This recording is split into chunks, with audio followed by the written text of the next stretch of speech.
Okay, guys. What I wanted to show you here is since I'm going to be gone most of this week, there's a couple different things that you're going to be working on. We're going to turn our attention to formatting.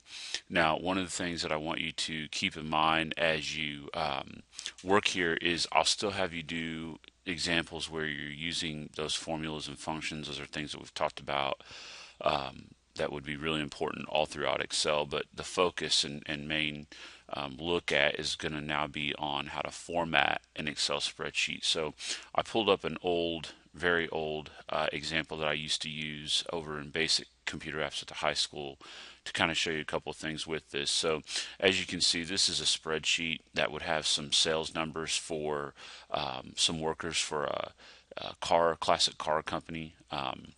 And you can see here that they've got the sales amounts, sales return, if something was returned, net sales, which is basically, as you can see here from the formula up here at the top, the sales amount minus any returns, what their quota is. Basically, a quota is how much you're expected to sell, and so that this is what they were expected, and then this is whether they were above or below that quota. So again, if you click in this cell, you can see here the formula that they use to calculate that number, and then a date of any invoices for these sales. So we've got a couple of different things. So down here at the bottom, we would go ahead and run our formulas and functions that we know to be able to analyze these. I'm not going to go through that with you now. I'm going to leave that for you to do at a later date. But what I kind of wanted to go through and what we haven't really talked a lot is sometimes when you put numbers into Excel, you'll notice that they come up already with dollar signs, decimal points, commas. Sometimes when you put a number in, it comes up just a basic number, even if you want it to represent a dollar amount. If you put a date in, sometimes it appears the way that you see it here. Other times it will appear with the month and a dash in the day. So there's a lot of different ways that you can format numbers in Excel.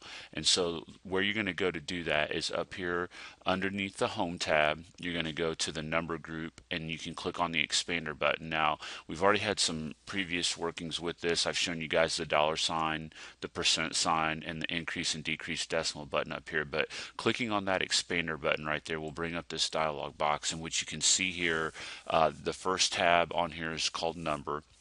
And then there's a number of different categories here that you can format this as. So since I'm clicked in a cell over here that has a date in it, it automatically defaults to that.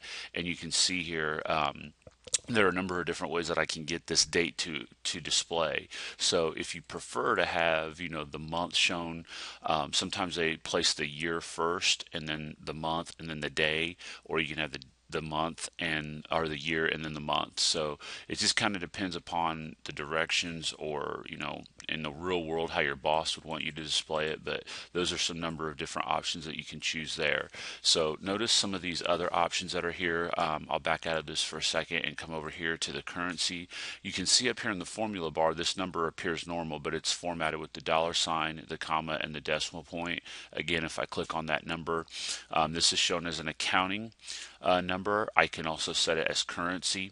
The difference here is you can see the expansion of in currency. I have the negative numbers that are shown here, and as I said to you guys last week when we were working on the payment function spreadsheet, negative numbers can be expressed a lot of different ways, just with a negative, red, in parentheses, or both.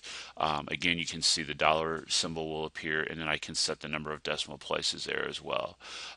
Some other numbers just to kind of show you here while I'm in here, percentages. So sometimes if you have a number, like for example down here in cell B14, you're going to calculate a percentage. It may initially appear, depending upon how this specific cell is formatted, this number may appear as a decimal point. So if I want to or need to change that to display as a percentage, I would click on that number as a decimal, click on percentage, set the number of decimal places, and then click OK, and it will change that number to a percentage there. So that's essentially, you just have to kind of figure out what number you want in your cell, how it's formatted, and then how you want it to be formatted.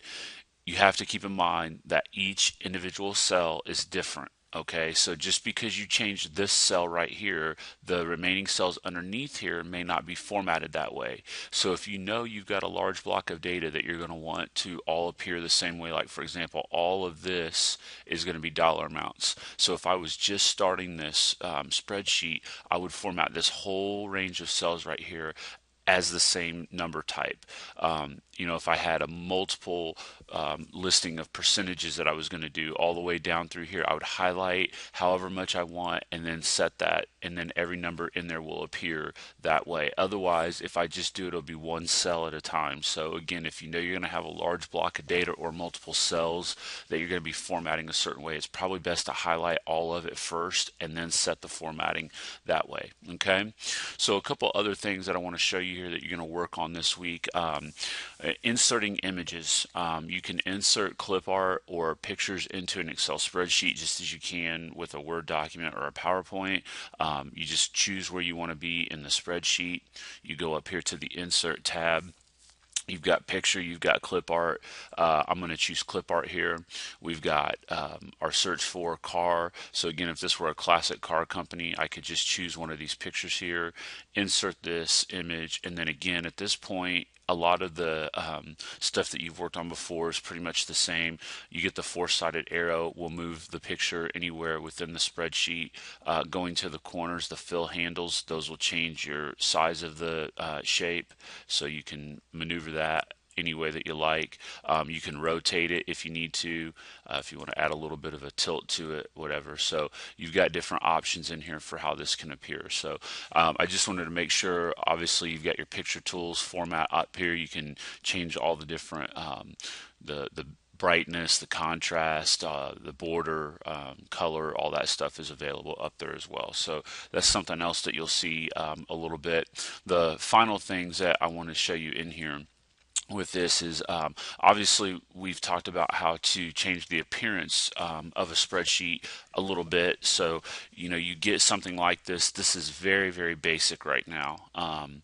There are a few formatting things that we've done beyond changing the numbers. For example, if you look up here, one of the things that you probably noticed is a lot of times when you type a very long strand of text, it will push the cell over, and then you'll have this really long cell that you've got to account for that column.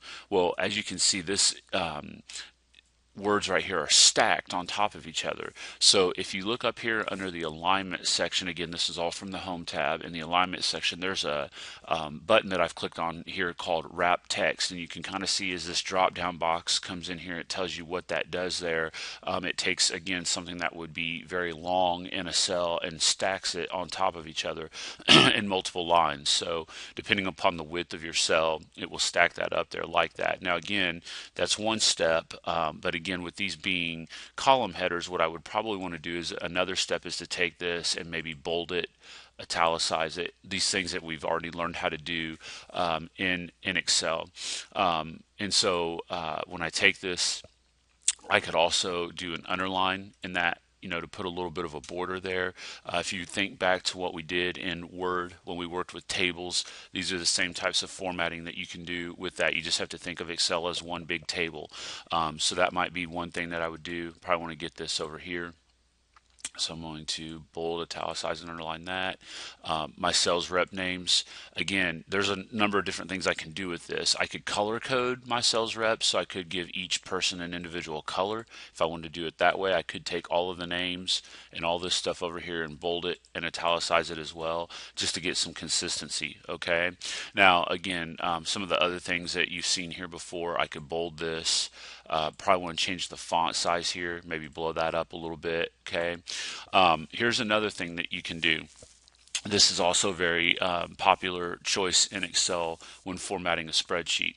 I've got this over here on the far left. Obviously, I've got this block of data right here that runs all the way over to column G. What I may want to do is center this title. Now, if I click this center button up here, what's going to happen is that's going to center it into column A, because that's where this is contained. See that none of this is in B. This is all in A. So what I would do here with this, and I'll go through this kind of slowly, this is called a merge and center.